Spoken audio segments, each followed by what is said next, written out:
2019 के लोकसभा चुनाव से पहले सक्रिय राजनीति में उतरी थी। उसके बाद से वो पार्टी महासचिव की जिम्मेदारी निभा रही थी। देखिए प्रियंका के राजनीतिक सफर पर बनी यह खास रिपोर्ट।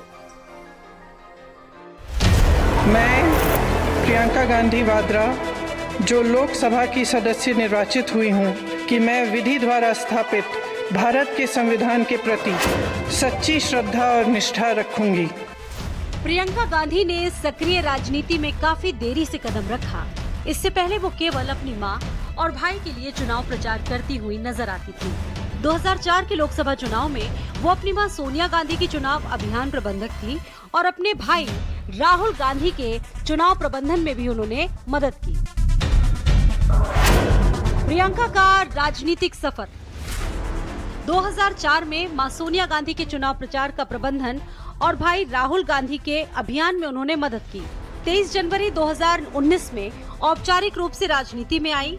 पार्टी महासचिव के साथ साथ पूर्वी उत्तर प्रदेश की प्रभारी बनी। 11 सितंबर 2020 पूरे यूपी की प्रभारी महासचिव नियुक्त की गई। 2022 में उत्तर प्रदेश चुनाव में पार्टी का नेतृत्व किया और 40% महिलाओं को टिकट दिया। 17 जून 2024 को मल्लिकार्जुन खड़गे ने वायनाड से चुनाव लड़ने का ऐलान किया। 23 अक्टूबर 2024 को वायनाड लोकसभा सीट से नॉमिनेशन दाखिल किया। 23 नवंबर 2024 को वायनाड में जीत हासिल की। 28 नवंबर 2024 को लोकसभा सांसद पद की शपथ ली। वायनाड सीट पर हुए उपचुनाव में प्रियंका गांधी ने 4 लाख से ज्यादा वोट से जीत हासिल की। कांग्रेस महासचिव प्रियंका गांधी को 6 लाख से ज्यादा वोट मिले हैं। करीब 3.5 दशक का खुद का राजनीतिक एक्सपीरियंस बताने वाली प्रियंका पहली बार चुनावी राजनीति में दाखिल हुई और वायनाड से उपचुनाव लड़ा और भारी मतों से जीत गयी। मैं प्रियंका गांधी वाड्रा जो लोकसभा की सदस्य निर्वाचित हुई हूँ सत्यनिष्ठा से प्रतिज्ञान करती हूँ कि मैं विधि द्वारा स्थापित भारत के संविधान के प्रति सच्ची श्रद्धा और निष्ठा रखूंगी। अब प्रियंका गांधी उन सांसदों की सूची में शुमार हो जाएंगी जिनके परिवार का कम से कम एक सदस्य संसद के किसी भी सदन में है। सोनिया गांधी को राज्यसभा के लिए चुना गया है क्योंकि उन्होंने 2024 का आम चुनाव रायबरेली से नहीं लड़ने का फैसला किया था। उनके बच्चे राहुल और प्रियंका अब लोकसभा में बैठेंगे, यानी मां संसद के उच्च सदन में और बेटा बेटी निचले सदन में बैठेंगे।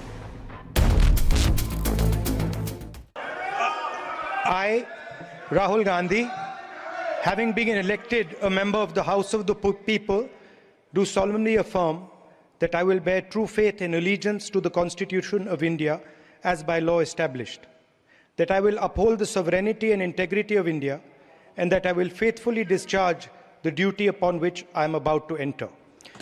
Jai Hind, Jai Samvidhan. मैं प्रियंका गांधी वाड्रा जो लोकसभा की सदस्य निर्वाचित हुई हूँ सत्यनिष्ठा से प्रतिज्ञान करती हूँ कि मैं विधि द्वारा स्थापित भारत के संविधान के प्रति सच्ची श्रद्धा और निष्ठा रखूंगी। मैं भारत की प्रभुता और अखंडता अक्षुण्ण रखूंगी तथा जिस पद को मैं ग्रहण करने वाली हूँ उसके कर्तव्यों का श्रद्धा पूर्वक निर्वहन करूंगी। जय हिंद। मैं सोनिया गांधी जो राज्यसभा की सदस्य निर्वाचित हुई हूँ सत्यनिष्ठा से प्रतिज्ञान करती हूँ कि मैं विधि द्वारा स्थापित भारत के संविधान के प्रति सच्ची श्रद्धा और निष्ठा रखूंगी। मैं भारत की प्रभुता और अखंडता अक्षुण्ण रखूंगी तथा जिस पद को मैं ग्रहण करने वाली हूँ उसके कर्तव्यों का श्रद्धापूर्वक निर्वहन करूँगी। प्रियंका गांधी के सांसद बनने के बाद अब कांग्रेस के पास तिहरी शक्ति है। संसद में सोनिया गांधी, राहुल गांधी और प्रियंका बनाम प्रधानमंत्री मोदी को देखना बड़ा ही इंटरेस्टिंग होगा। कौन किस पर पड़ेगा भारी, ये जुबानी मुकाबला काफी रोमांचक रहेगा। स्पेशल डेस्क, भारत समाचार। चलिए आगे बढ़ते हैं खबर